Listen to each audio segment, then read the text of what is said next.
pessoal, como nós falamos no último vídeo, ao adentrarmos na história da filosofia, essa história se confunde com a história da própria humanidade, especialmente devido à influência da cultura ocidental que chegou até nossos tempos. Então, dando sequência aos antecedentes históricos da filosofia grega, temos que entender como que ela se formou. Olha, a civilização grega ela é considerada a primeira a se desenvolver na Europa. Nós sabemos que a humanidade, durante longo tempo, viveu à procura de melhores terras onde pudesse se estabelecer. Por volta de 2000 anos antes de Cristo, tribos de origem indo-europeia, conhecidas como aqueus, se fixaram no sul da Grécia. E como o relevo era muito acidentado, elas se concentraram nas planícies, entre as montanhas e ao longo da costa. Ali se formaram os primeiros reinos, entre eles o famoso reino de Micenas, que tinha traços patriarcais, economia agrícola, pastoril, organização militar voltada para a guerra e expansão e poder concentrado na mão dos monarcas. Por volta de 1400 anos antes de Cristo, eles passaram a explorar as ilhas mais próximas, entre elas a ilha de Creta, que já possuía uma cultura bastante avançada. Ali tinha uma região conhecida como Knossos, governada pelo rei Minos, um rei que foi muito famoso, lembrado na mitologia grega pela sabedoria e justiça.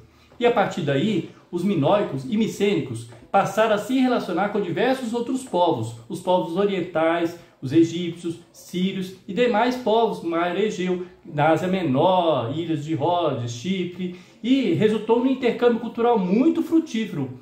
Por volta do século XIII a.C., não se sabe o motivo certo, algumas pessoas especulam que ter sido a Guerra de Troia, houve um declínio da civilização creto-micênica. Com isso, nós tivemos ali um declínio também do domínio da escrita, muitas vezes que era limitada às atividades dos palácios, né? Mas a transmissão oral da cultura, dos valores, compensou essa perda. Até que em 750 anos a.C., houve uma invasão dos dórios na Grécia, que fez com que eles migrassem para vários lugares, por exemplo, o sul da França, Espanha, Sicília, o sul da Itália, Anatólia, a antiga Ásia Menor, Egito e para o Oriente, o que fez com que houvesse um renascimento econômico, artístico e cultural da Grécia. Foi nessa época que os gregos aprenderam a usar o alfabeto com os fenícios e passaram a utilizá-lo não apenas nas relações comerciais, mas também na literatura. Foi aí que surgiram as famosas obras atribuídas a Homero, a Ilíada, que narra a Guerra de Troia, e a Odisseia, que narra a história do rei de Ítaca, Ulisses. Não vamos entrar aqui no mérito de que se Homero realmente existiu, se os poemas eram realmente dele, mas vamos ressaltar que essas obras ganharam popularidade e possibilitaram a expansão do ensino da língua e da cultura grega.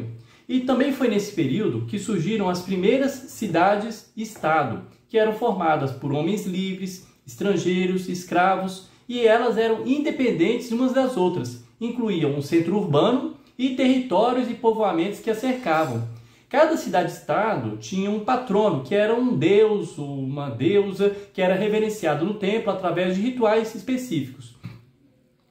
Entre essas cidades, as mais famosas foram Atenas, pela sua produção artística e cultural, e Esparta, famosa pelo seu militarismo. Enfim, como vimos, não foi um mero acaso a Grécia ter sido o berço da filosofia, que tem como significado amor à sabedoria.